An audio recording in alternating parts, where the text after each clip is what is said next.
Hello दोस्तों, हमारी आज की वीडियो होने वाली है इन्वेस्टमेंट्स के ऊपर या फिर उन लोगों के ऊपर, हमारे उन दोस्तों के ऊपर जिनके पास कम सेविंग्स होती है, जिसके कारण उनके पैसों का मेजर हिस्सा या तो उनके पॉकेट्स में ही पड़ा रहता है या उनके घर के कबर्ड्स में।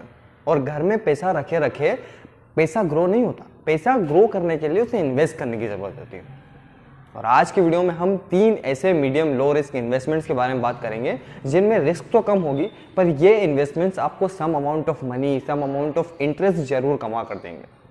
आइए शुरुआत करते हैं हम हमारे पहले मीडियम लो रिस्क इन्वेस्टमेंट के साथ। बट वीडियो को शुरू करने से पहले आपको एक बात बता दूं कि हमें आज आने वाले 1 साल में या जिंदगी में कभी भी इन्वेस्टमेंट खरीदना होना तो हमें हमारे इन्वेस्टमेंट को इन 3 पैरामीटर्स पर ज़रूर चेक कर लेना चाहिए। हमारा पहला पैरामीटर होना चाहिए लिक्विडिटी।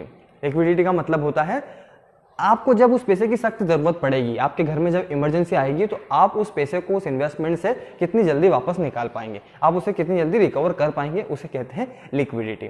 दूसरा होता है रिस्क। आपने जब अपना पैसा कहीं पर इन्वेस्ट किया तो उस इन्वेस्ट मनी की एक सर्टेन पॉसिबिलिटीज होती है कि उस इन्वेस्टमेंट में आपका पैसा डूब जाएगा, इसे कहते हैं रिस्क।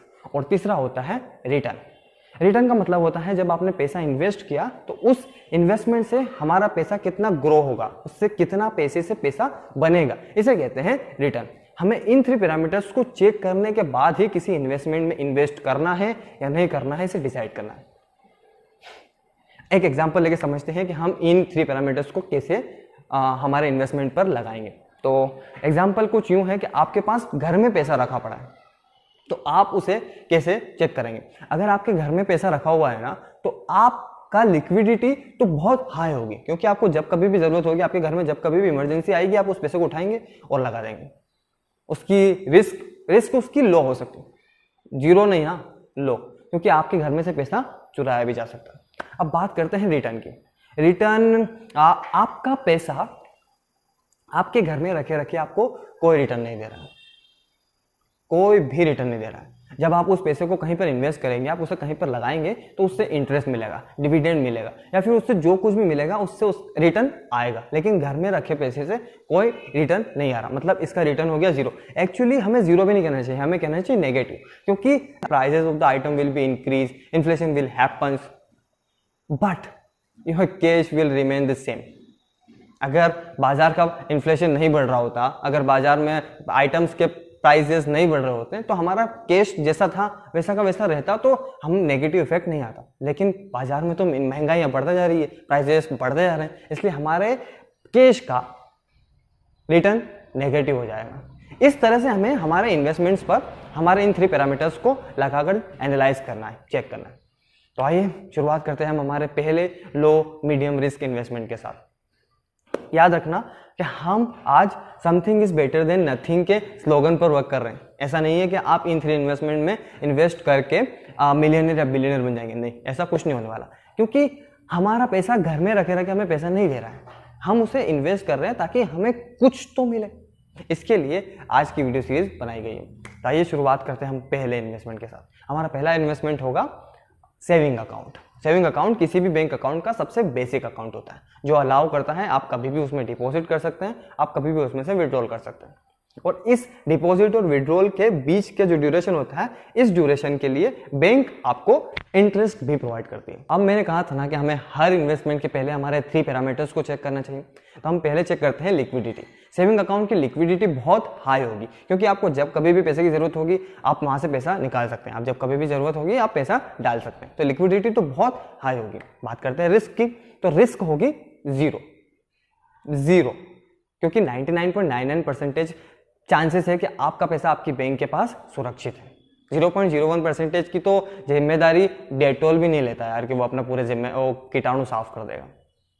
इसलिए 99.99% तो आपका पैसा आपके बैंक के पास सुरक्षित है, इसलिए इसकी रिस्क हो गई जीरो।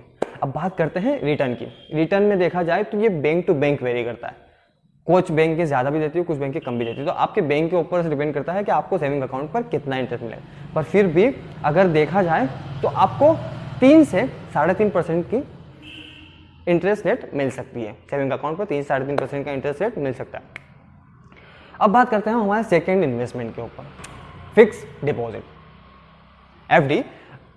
एफडी में होता यह है कि आप एक सर्टेन अमाउंट एक फिक्स पीरियड के लिए अपने बैंक के पास जमा करते हैं और ये फिक्स पीरियड आप अपने हिसाब से चुनते हैं। 2 साल हो सकता है, 5 साल हो सकता है, 10 साल हो सकता है। आपको जितने टाइम के लिए अपना पैसा अपने बैंक को जमा करना है आप उतने टाइम के लिए दे सकते हैं, बट आपको उतने टाइम तक अपना पैसा बैंक से वापस नहीं मांगना है। भले आपने 2 साल की ड्यूरेशन ली है, आपने 5 साल के लिए, आपने 10 साल के लिए, आपने जितने भी टाइम के लिए बैंक को पैसा दिया है आप उतने साल पैसा दे करके भूल जाइए।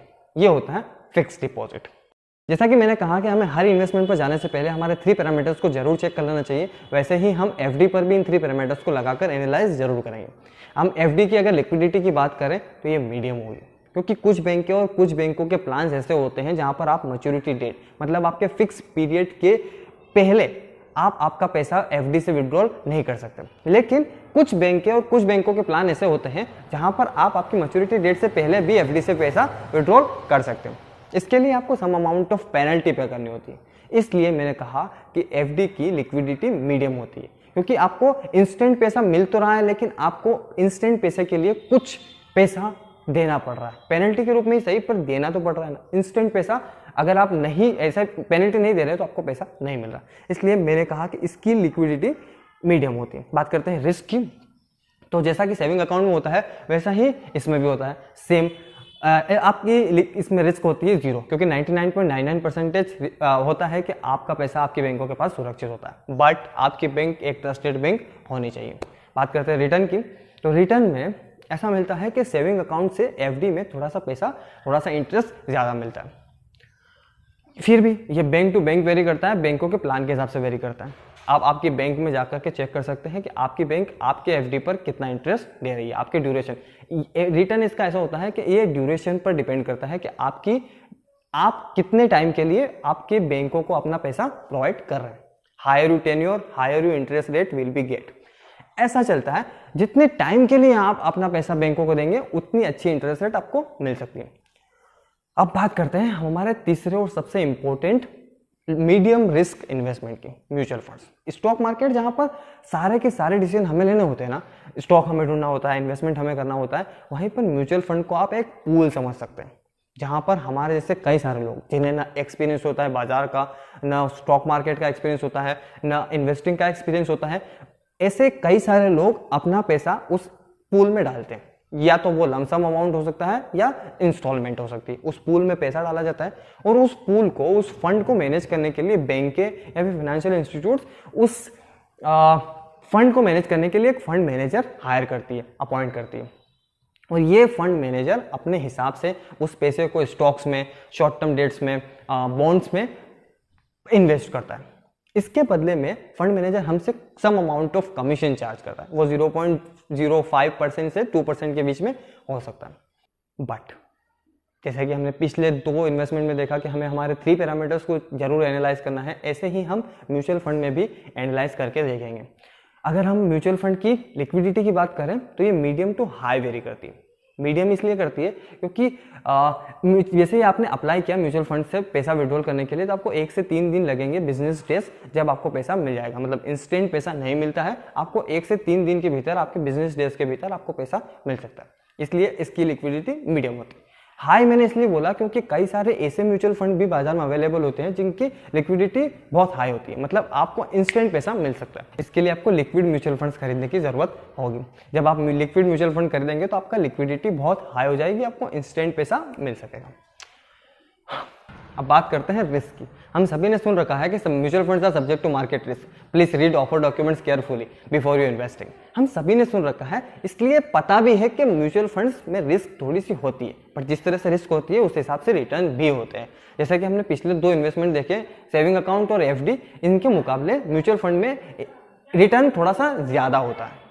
पिछले कुछ दिनों का रिटर्न देखा जाए तो 7 to 14% का रिटर्न देखने को मिला है। अगर आप इन्वेस्टिंग की शुरुआत करना चाहते हैं, अगर आप इन्वेस्टिंग में बिगिनर हैं, आपका पैसा सिर्फ घर में रखा है, तो आपको आपके पैसों को इन्वेस्ट करना है, तो आप इन 3 मीडियम और लो रिस्क इन्वेस्टमेंट के साथ आगे इन्वेस्टिंग की शुरुआत कर सकते हैं।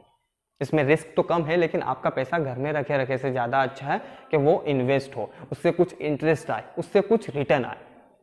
तो ये थी हमारी मीडियम लो रिस्क इन्वेस्टमेंट की suggestions. If you like my video and suggestions, then hit that like button and subscribe to my channel.